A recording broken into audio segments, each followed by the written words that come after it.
बात करेंगे भारत के 2047 के लक्ष्य की। दरअसल प्रधानमंत्री नरेंद्र मोदी ने विज्ञान भवन में विकसित भारत की यात्रा को लेकर मंत्र दिया और केंद्रीय बजट 2024-25 के बाद हो रहे इस सम्मेलन में कहा कि देश हमारा कभी पीछे नहीं हट सकता।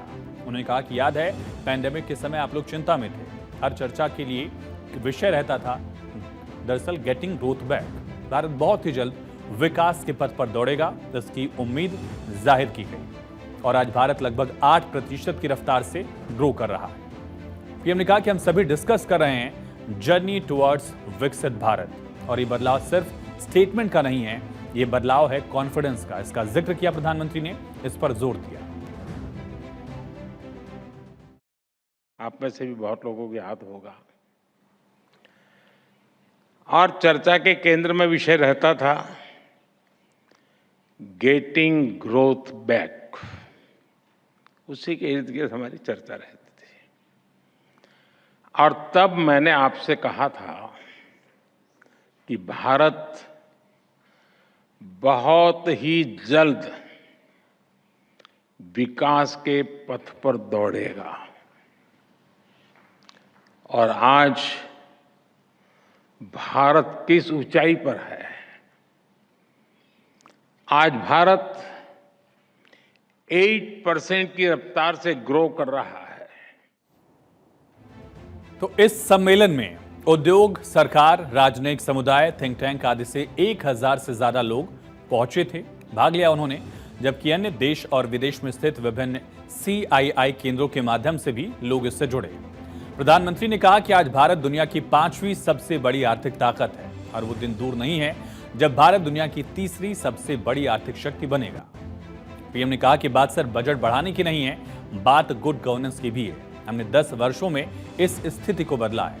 पीएम ने कहा कि इसमें सबसे पहला नंबर आता है ग्लोबल ग्रोथ का। दरअसल ग्लोबल ग्रोथ का अर्थ है वैश्विक विकास, जो दुनिया भर में आर्थिक गतिविधियों की वृद्धि दर को मापता है और कई देशों की अर्थव्यवस्थाओं के प्रदर्शन को एक साथ जोड़कर दुनिया की अर्थव्यवस्था को दर्शाता है। क्या ये समझिए, दरअसल GDP, व्यापार, निर्यात, रोजगार और बेरोजगारी दर, मुद्रास्फीति, वैश्विक आर्थिक संकट और चुनौतियां, इन तमाम फैक्टर्स के आधार पर ग्लोबल ग्रोथ को मापा जाता है, कैलकुलेट किया जाता है। और ग्लोबल ग्रोथ का विश्लेषण करने से आर्थिक नीति निर्माताओं, व्यवसायों और निवेशकों को दुनिया भर में आर्थिक परिदृश्य को समझने और अपने निर्णयों को सूचित करने में मदद मिलती है। मसलन आप समझिए कि अगर कैलकुलेट किया गया कि किसी चीज़ की इंपोर्ट की ज़रूरत बढ़ेगी या एक्सपोर्ट की ज़रूरत बढ़ेगी, किसी चीज़ की कमी हो सकती है ग्लोबल लेवल पर, उसी हिसाब से पॉलिसी मेकिंग में चेंजेस जो हैं वो दिखते हैं। चाहे वो बजट हो या सरकार का पॉलिसी लेवल पर डिसीजन हो, वो तमाम फैसले रिफ्लेक्ट करते हैं। पीएम की दूरदर्शी सोच क्लियर है। पोस्ट बजट को लेकर पीएम ने क्या कहा समझिए। दरअसल पीएम ने कहा कि साल 2013 से 2014 में बजट करीब 16 लाख करोड़ का था। मोदी सरकार में बजट 3 गुना बढ़कर 48 लाख करोड़ पहुंच गया है। दरअसल 2024-25 का जो बजट इस साल वित्त मंत्री ने पेश किया वो 48 लाख करोड़ का था। पीएम ने कहा कि 10 साल की तुलना में रेलवे का बजट भी 8 गुना बढ़ाया गया है। हाईवेज का बजट 8 गुना बढ़ा, कृषि का बजट 4 गुना से ज्यादा बढ़ रहा है और मोदी सरकार में रक्षा बजट भी लगभग 2 गुना हुआ है। तमाम आंकड़ों को रखते हुए प्रधानमंत्री ने बताया कि 2013-14 में किस क्षेत्र के लिए कितना बजट था और 2024-25 के बजट में अब कितना ये हो चुका है, कितना गुना इसमें इजाफा दर्ज किया गया है। कुल बजट का भी जिक्र पीएम ने किया। वहीं प्रधानमंत्री ने आगे सम्मेलन में कहा कि आज जब सारे देश कम वृद्धि और उच्च मुद्रास्फीति से जूझ रहे हैं, यानी कि इन्फ्लेशन, महंगाई से जूझ रहे हैं, तो ऐसी परिस्थिति में उच्च विकास और कम मुद्रास्फीति यानी कम महंगाई वाला भारत इकलौता मुल्क है। आज जब सारे देश लो ग्रोथ या हाई इन्फ्लेशन से जूझ रहे हैं, उन परिस्थितियों में भारत हाई ग्रोथ और लो इन्फ्लेशन वाला इकलौता देश है। भारत ने ये ग्रोथ तब हासिल करके दिखाई है जब पिछले 10 साल में इकोनॉमी को झटका देने वाले अनेक संकट आए।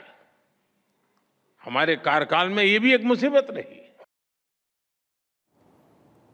तो पीएम ने कहा कि सूखा, चक्रवात, कोरोना जैसे तमाम संकटों का भारत ने सामना किया। अगर ये संकट नहीं होते तो भारत और अधिक ऊंचाइयों पर होता और बीते 10 साल में 25 करोड़ लोग गरीबी से बाहर निकले हैं। हम देश के नागरिकों की ईज ऑफ लिविंग पर फोकस कर रहे हैं। पीएम ने विकसित भारत का संकल्प लिया है, जिसमें 2047 तक भारत को एक डेवलप्ड नेशन बनाने का टारगेट है। और इस तक पहुंचने के लिए पीएम ने कई क्षेत्रों में काम करने की योजना भी बनाई है। क्या प्रमुख क्षेत्र हैं, किन फैक्टर्स को लेकर काम किया जाएगा, इसका टारगेट क्या है, ये भी समझिए। आर्थिक विकास, भारत की अर्थव्यवस्था को दुनिया की शीर्ष अर्थव्यवस्थाओं में शामिल करने का लक्ष्य है और अगले 5 साल में भारत की इकोनॉमी टॉप 3 इकोनॉमीज में शामिल होगी, इसकी पूरी संभावना है। सामाजिक न्याय, समाज के सभी वर्गों के लिए समान अवसर मिले, ये कैसे होगा? दरअसल इसको लेकर भी अलग अलग योजनाओं के जरिए अलग अलग तबकों तक पहुंचने का पूरा प्रयास है। शिक्षा और स्वास्थ्य दोनों ऐसे सेवाएं हैं जिसमें सुधार करना सभी नागरिकों को अच्छी सेवाएं मिलने के लिए जरूरी है। और बुनियादी ढांचा विकास, यानी कि जो बेसिक इंफ्रास्ट्रक्चर डेवलपमेंट है उसको लगातार मजबूत करना, इसमें सड़कें हैं, रेलवे है, हवाई अड्डा है, पोर्ट्स हैं, इनका डेवलपमेंट भी इस सरकार के फोकस में रहा है। लेकिन इस विकास की रफ्तार के साथ पर्यावरण का संरक्षण, पर्यावरण का साथ भी जरूरी है, क्योंकि इससे जलवायु परिवर्तन से निपटने के लिए दरअसल भारत को मदद मिल पाएगी। और इन क्षेत्रों में काम करके प्रधानमंत्री का लक्ष्य है। क्या उद्देश्य है? 1 करोड़ घरों में सौर पैनल लगाने का टारगेट रखा गया है। पीएम सूर्य घर योजना की शुरुआत की गई थी इसी साल। गरीब और मध्यम वर्ग के घरों को सालाना 15,000 से 18,000 रुपए की बचत दरअसल बिजली को लेकर हो पाएगी और ये फायदा होगा।